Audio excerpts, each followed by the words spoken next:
Good morning and welcome. Good morning. Thank you, Madam Chairwoman, and through you to the members of the board. I, like Senator Tarr, feel that it's unfortunate that we have to be here again today on an issue that's lasted over a year, and it's the same discussion over and over and over again, except that each time I appear before you, not as myself in an individual capacity, but as the representative of the people of Cape Ann, some 40,000 people, it gets worse and worse and worse. And let me just be blunt with you in my comments, because I do take my role as the people's representative very seriously. And let me just state for the record that my constituents, and when I say this, I do not say this because I got one phone call. I do not say this because I got 25 phone calls. I say this because it's an issue that I'm confronted with at every event in my district, no matter what that event is.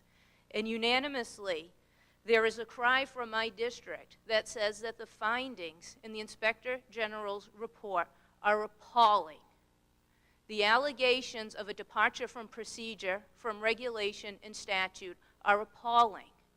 The allegation that the commissioner came to my district to answer to a legislative oversight committee and misled that committee are appalling. The insinuation and allegation that records pertinent to an investigation were shredded are appalling. Every which way that report is read, and every which way that I go back into my mind and I replay the events of the past year are appalling. And I'm not sure what more it is going to take for the board to come to the conclusion that this whole process has tainted the esteem that we held this whole process in. Not only we as legislators, not only we as a community, but we as a nation, because up until this point, this was the national model. Now, I want to speak to your comments, Madam Chairwoman, that I saw released to the press after the amendment was not taken up by the House.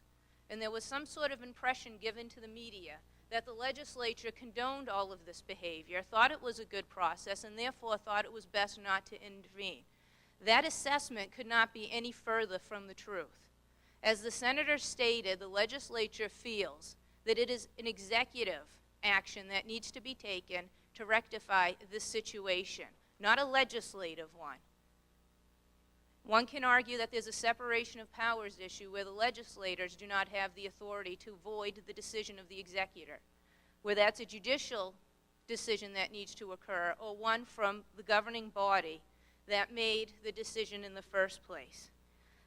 And let me just say this, to the colleagues that spoke to me, and yes, I spoke to a good majority of them, none of them had sympathy for this process in light of the fact that the Inspector General made the findings and the conclusions that he did. Now, the Senator and I, because of this situation, have been put into this situation in terms of next steps if this board doesn't act. And please do not take these as threatening the board. That's not my intention. My intention is just to lay out what happens next from our standpoint. Next, there'll be a request that's made to the Secretary of State's office, not as the department requested, to review practices to see if they comport with regulations, but a very specific one asking if the rubrics that was completed is in fact a public document. If it is determined that it is, we will then ask the Attorney General to take appropriate action. We will also ask the Inspector General for an investigatory hearing. Why? Not to punish anybody that's involved, because that's what my district is overwhelmingly calling for me to do and for the senator to do. Now, I've already spoken with the Attorney General. They are aware of this situation. I think they're going to wait to see, and I don't mean to speak for them, but just to let you know where the senator and I are coming from. They're waiting to see what action or inaction the board takes today, and then to see what their next steps will be. I did not see the mayor here today, but I know, and I know the chairwoman of the school committee is here, Val Gilman, and she'll be speaking to you, but the school committee voted unanimously to have the mayor review all legal options. So what happens from this point forward, if the board seeks to take no action, is further investigations, further subpoenas, and further depositions, which in my opinion only serve to make the situation worse and continue down this road of inaccountability and lack of transparency. Now, I appreciate the Secretary's letter that he sent me in favor of my amendment.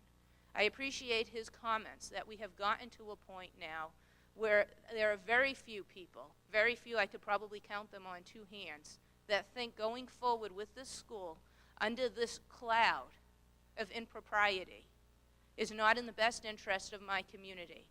Now, I've been before you, I don't know, on probably 6 or 7 occasions, saying the same thing over and over and over again. At the start of this process, I sent each and every one of you, along with Senator Tarr, a 3-ring binder saying, here are the arguments that state this school cannot meet the criteria. Your own charter school office has said, and to this day I believe still maintains, that the school does not meet the criteria. At the board meeting, it was mentioned that the charter school office did approve it. And by the commissioner's omission, that point wasn't raised, and I don't know if the vote would have been different had it been made, but it should have, because on the application itself, it said the commissioner will not, not may not, will not, make a recommendation to go forward unless the charter school office recommends that it does. But it did anyway, and you voted anyway. And then you were kind enough to come to Gloucester, and there you had an independent legal counsel who, I think if we all review the tapes together, never said that if there was a misrepresentation on the part of the board or some sort of action on behalf of the department, that you did not have the right to go back and look at this situation. And here's what I think is really interesting. In the application, in the regulations and in the statutes, it says that this board, if the applicant makes a misrepresentation, has the ability to go back and revoke or rescind the charter. Now let's draw an analogy that the legislature would have never taken into consideration, because I would have, as a legislator, I would never have taken what we've gone through over the past year and what we read in the Inspector General's report as a possible scenario. Never in a million years, if somebody were to say to me today, as I was contemplating legislation, have you thought about the fact that it may have been the department or it may have been the process that had the misrepresentation? I don't think it's reasonable to say a legislature, in writing a law and in writing and enumerating a list of possible scenarios, would have come up with that.